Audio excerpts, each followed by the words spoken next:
Alexandre Pétion, le républicain d'Haïti.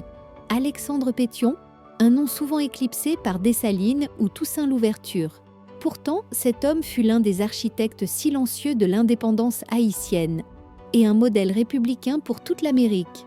Né en 1770 à Port-au-Prince, Pétion est un mulâtre, fils d'un colon français et d'une femme affranchie. Son métissage lui donne accès à l'instruction. Très jeune, il part en France où il est formé à l'artillerie militaire. À son retour, la colonie est en feu. Il s'engage aux côtés de Toussaint Louverture, puis de Dessalines, dans la guerre contre les colons français et l'armée de Napoléon. Il participe activement à la bataille de Vertières, qui mène à l'indépendance d'Haïti en 1804.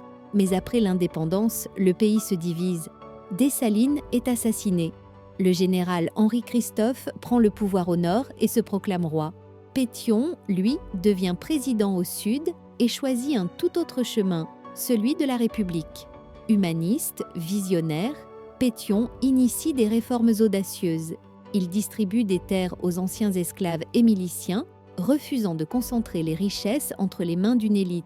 C'est le début d'un projet de société basé sur l'égalité, l'éducation et la liberté. En 1816, un homme vient frapper à sa porte. Simón Bolívar, en quête d'aide pour libérer l'Amérique du Sud. Pétion accepte, à une seule condition, que Bolívar abolisse l'esclavage dans les territoires qu'il libérera. Sans l'aide de Pétion, Bolívar n'aurait peut-être jamais libéré la Colombie, le Venezuela ou le Pérou. Ainsi, Haïti, la première république noire, devient la lumière des peuples opprimés.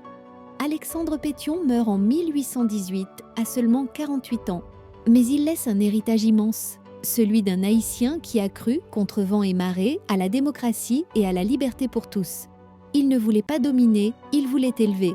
Alexandre Pétion, le président des humbles, le père des républiques. Texte à l'écran, souviens-toi d'Alexandre Pétion.